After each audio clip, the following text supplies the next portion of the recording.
Holes, Chapter 9. Stanley stood in the shower and let the cold water pour over his hot and sore body. It was 4 minutes of heaven. But the second day in a row, he didn't use soap. He was too tired. There was no roof over the shower building, and the walls were raised up 6 inches off the ground except in the corners. There was no drain in the floor. The water ran out under the walls and evaporated quickly in the sun. And he put on his clean set of orange clothes. He returned to his tent, put his dirty clothes in his crate, got out his pen and stationery, and headed to the rec room. A sign on the door said "Rec Room." Nearly everything in the room was broken: the TV, the pinball machine, the furniture. Even the people looked broken, with worn-out bodies sprawled over the various chairs and sofas. X-Ray and Armpit were playing pool. The surface of the tables reminded Stanley of the surface of the lake. It was full of bumps and holes because so many people had carved their initials into the felt. There was a hole in the far wall, and an electric fan had been placed in front of it. Cheap air conditioning. At least the fan worked. As Stanley made his way across the room, he tripped over an outstretched leg. "Hey, watch it," said an orange lump on the chair. "You watch it," muttered Stanley, too tired to care. "What did you say?" the lump demanded. "Nothing," said Stanley. The lump rose. He was almost as big as Stanley and a lot tougher. "You said something?" He poked his fat finger at Stanley's neck. "What did you say?" A crowd quickly formed around them. "Be cool," said X-Ray. He put his hand on Stanley's shoulder. "You don't want to mess with the caveman," he warned. "Caveman's cool," said Armpit. "I'm not looking for trouble," Stanley said. "I'm just tired, that's all." The lump grunted. X-Ray and Armpit led Stanley over to a couch. Squid slid over to make room as Stanley sat down. "Did you see Caveman back there?" X-Ray asked. "The caveman's one tough dude," said Squid, and he lightly punched Stanley's arm. Stanley leaned back against the torn vinyl upholstery. Despite his shower, his body still radiated heat. "I wasn't trying to start anything," he said.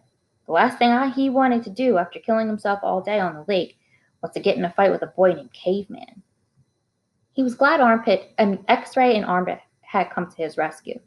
"Well, how'd you like your first hole?" asked Squid. Stanley groaned, and the other boys laughed. "Well, first hole's always the hardest," said Stanley. "No way," said X-Ray. "The second hole's a lot harder. You're hurting before you even get started. If you think you're sore now, just wait how you see it tomorrow morning, right?" "That's right," said Squid. "Plus, the fun's gone," said X-Ray. "The fun?" asked Stanley. "Don't lie to me," said X-Ray. "I bet you always wanted to dig a big hole, right? Am I right?" Stanley had never really thought about it before, but he knew better than to tell X-Ray he wasn't right. "Every kid in the world wants to dig a great big hole," said X-Ray. "The China, right?" said Stanley. "See what I mean?" said X-Ray. "That's what I'm saying. But now the fun's gone, and you still got to do it again and again and again." "Camp fun and games," said Stanley. "What's in the box?" asked Squid. Stanley had forgotten he had brought it. Paper. "I was going to write a letter to my mother." "Your mother?" laughed Squid. She'll worry if I don't." Squid scowled. Stanley looked around the room. This was one place in camp where the boys could enjoy themselves and do what they wanted to do, and what they do, they wrecked it. The glass on the TV was smashed, as if someone had hit their foot through it. Every table and chair seemed to be missing at least one leg. Everything leaned. He waited to write the letter until after Squid had gotten up and joined the game of pool. "Dear Mom, today was my first day at camp, and I've already made some new friends. We've been out on the lake all day, so I'm pretty tired. Once I pass the swimming test, I'll get to learn how to water ski. He stopped writing as he became aware that somebody was reading over his shoulder. He turned to see Zero, standing behind the couch. "I don't want her to worry about me," he explained. Zero said nothing. He just stared at the letter with a serious, almost angry look on his face. Stanley slipped it back into the stationery box. "Did the shoes have red X's on the back?" Zero asked him. It took Stanley a moment, but when he realized Zero was asking about Clyde Livingston's shoes, Yes, they did, he said. He wondered how Zero knew that. Brand X was a popular brand of sneakers. Maybe Clyde Livingston made some commercial for them. Zero started to stared at him for a moment, with the same intensity he had been staring at the letter. Stanley poked his finger through the hole in the vinyl couch and pulled some stuffing out. He wasn't aware of what he was doing. Come on, caveman. Dinner, said Armpit. You coming, caveman? Said Squid. Stanley looked around to see that Armpit and Squid were talking to him. Sure, he said. He put his piece of stationery back in the box, then got up and followed the boys to the tables.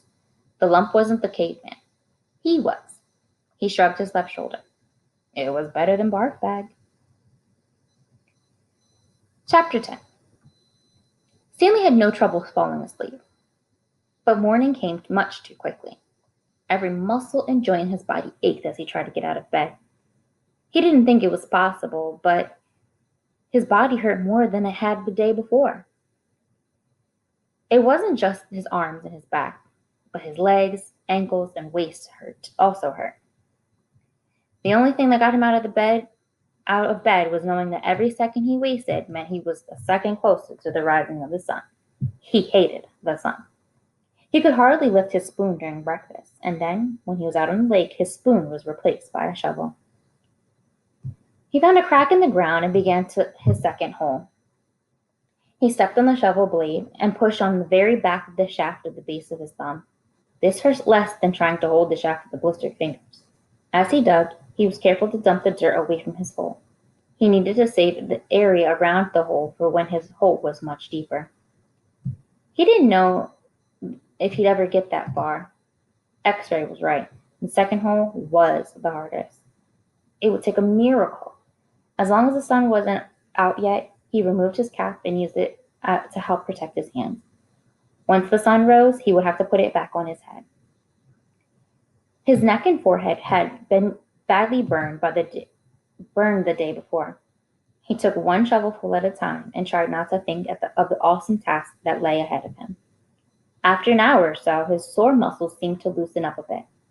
He grunted as he tried to stick his shovel into the dirt. His cap slipped out from under his fingers, and his shovel fell free. He let it lie there. He took a drink from his canteen. He guessed that the water truck should be coming soon, but he didn't finish all of the water just in case he was wrong. He'd learned to wait until he saw the truck before drinking the last drop. The sun wasn't up yet, but its rays had arched over the horizon and brought light to the sky. He reached down to pick up his cap, and then next to it he saw a wide, flat rock. As he put his cap on his head, he continued to look around at the rock. He picked it up. He thought he could see the shape of a fish, fossilized in it. He rubbed off some dirt, and the outline of the fish became clearer. The sun peeked over the horizon, and he could actually see tiny lines where one of the fish's bones had been. He looked over at the barren land all around him. True, everyone referred to this area as the lake, but it was still hard to believe that this dry wasteland was once full of water. Then he remembered what Mr. Sir and Mr. Pantansky had both said. If he dug up anything interesting, he should report it to one of them. If the warden liked it, he would get the rest of the day off. He looked back down at the fish. He'd found a miracle. He continued to dig, though, very slowly, as he waited for the water truck. He didn't want to bring attention to his find, afraid that one of the other boys might try to take it from him. He tossed the rock face down beside the dirt pile, as if it had no special value. A short while later, the cloud of dirt headed across the lake. The truck stopped, and the boys lined up. They always lined up in the same order. Stanley realized no matter who got there first, X-ray was always at the front of the line. Then came Armpit, Squid, Zigzag, Magnet, and Zero. Stanley got in line behind Zero. He was glad to be in the back, so no one would notice the fossil. His pants had very large pockets, but the rocks still made a bulge. Mr. Pandansky filled each boy's canteen until Stanley was the only one left. I found something, Stanley said, taking it out of his pocket. Mr. Pandansky reached for his canteen, but Stanley handed the rock and said, "What's this?" "It's a fossil," said Stanley. "See the fish?" Mr. Pandansky looked at it again. See, you can see all the little bones, said Stanley. Interesting, said Mr. Pendanski. Let me have your canteen. Stanley handed it to him. Mr. Pendanski filled it, then returned it. So, do I get the day off? What for? You know, you said if I found something interesting, the warden would give me the day off. Mr. Pendanski laughed as he gave the fossil back to Stanley. Sorry, Stanley, the warden isn't interested in fossils. Let me see that, said Magnet, taking the rock from Stanley. Stanley continued to stare at Mr. Pendanski. Hey, Zig, dig this rock. Cool, said Zigzag. Stanley saw his fossil being passed around. I don't see anything, said X-Ray, took up his glasses, wiped them on his dirty clothes, and put them back on. See? Look at the little fishy, said Armpit.